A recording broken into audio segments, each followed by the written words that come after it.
When your skills are really good, markets go up, markets go down, it doesn't matter. Did you do more deals because there was more buyers, or did you do more deals because you actually improved your skills? The people that buy in today's market are the people who have an emotional reason to buy. If you can't connect them from their emotions to get out of the logic, they won't buy from you.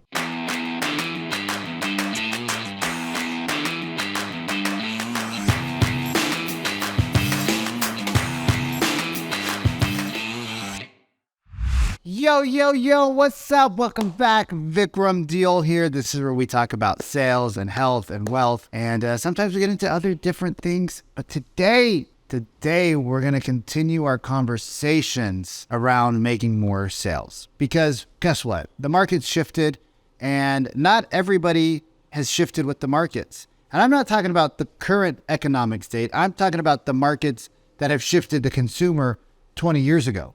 See, when the consumer changed 20 years ago, guess what didn't change? The training that you were receiving. How do I know? Because I used the same training when I first got into real estate. And guess what? It triggered objections in my prospect. It triggered resistance in my prospect. I didn't know that at the time when we were staying up till 2 o'clock in the morning, rewriting our scripts over really nice big cups of scotch all night long. We didn't know that the consumer had changed. We just knew that the scripts weren't working for our clientele. And so we rewrote the scripts. We had to learn to listen to our prospects. So here's something I want to share with you. If you're currently working with buyers in today's market, we'll talk about sellers maybe a little bit later, maybe another day. My last video went like 45 minutes too long, and my videographer has a life and he has to go places. So if you work with buyers, guess what? You need to have a pipeline that has now buyers. You need to have a pipeline that is 6 to 9 months, and then you need to have a pipeline that's 12 months plus. Here's why. There is no such thing as a now buyer unless you get that motivation out of them. There is no such thing as a future buyer, because we've had future buyers, right? Hey, we're 12, 15, 18 months out. We sit down with them and talk, and 30 days later, they're in a home. We've had now buyers that we've sat down with, still haven't bought a home. It's been 5 years. So you don't know who is going to be a now buyer, and you don't know who's going to be a future buyer, but you need a pipeline of clients. If you don't have a pipeline of clients, unfortunately, what happens is you think all of your now buyers are going to buy now, and they don't. You think all of your future buyers are going to buy in the future, and they don't. And people get life happening, and they swim in and out of being now and future buyers.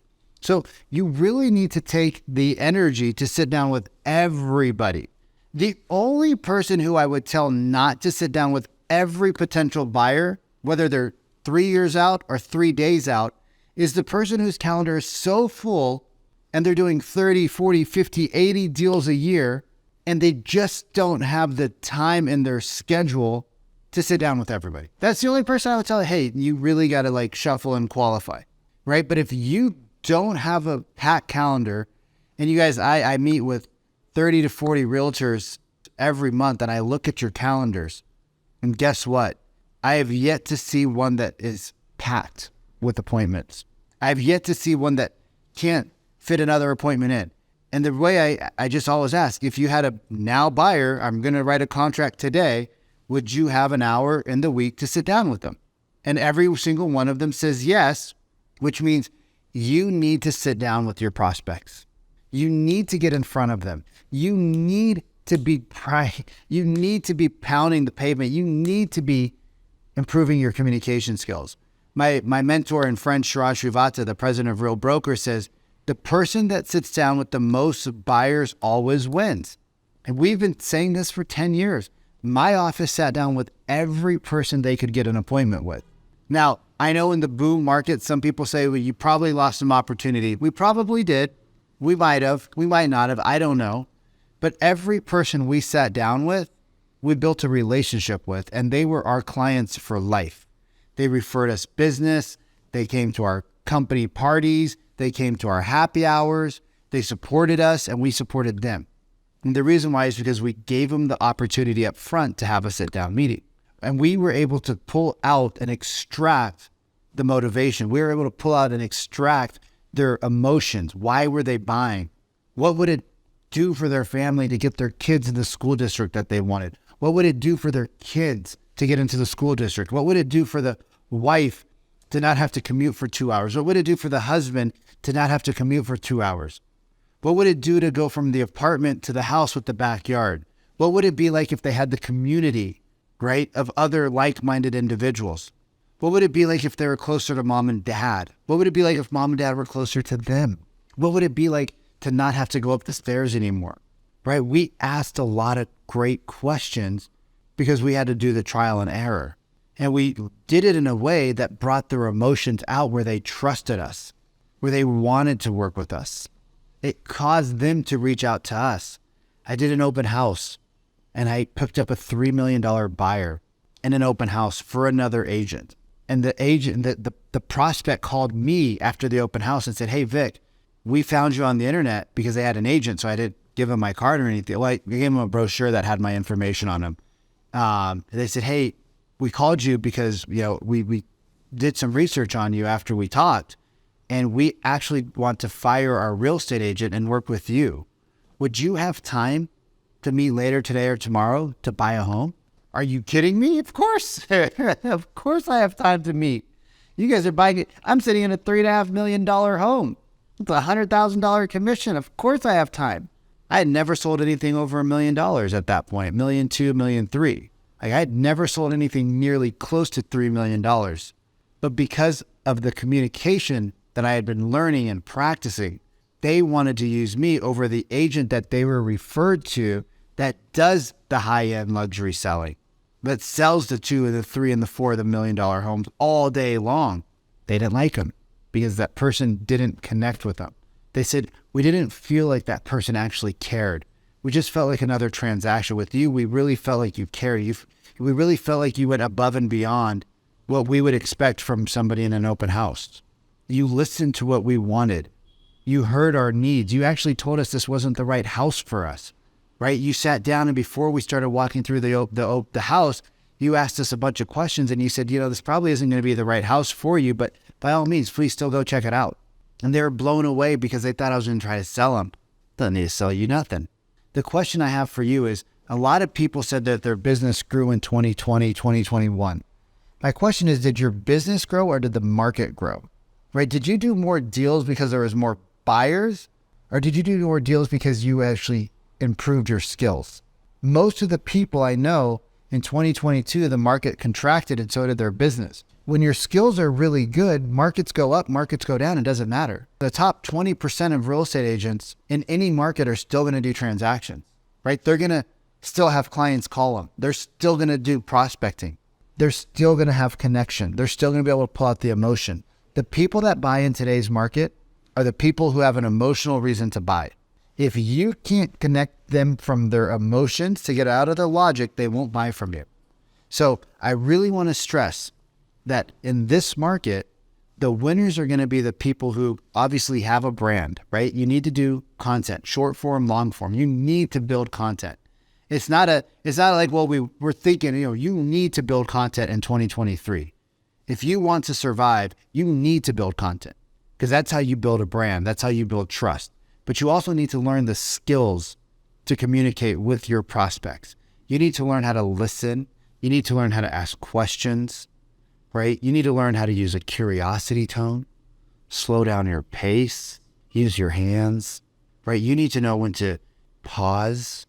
You need to know when to use the ums, right? You need to know when to use a little bit of a skeptical tone. Whoa, hey, who told you that, right? You need to go from a skeptical tone to a concerned tone. You might need to go from a skeptical tone to an assertive tone. You might need to go from a skeptical tone to an empathetic tone. You might need to go from empathy to curiosity, right? If you don't know how to do that in today's market, you're not going to book appointments. The goal isn't for you to sell the prospect. The goal is for you to connect the prospect to their problems.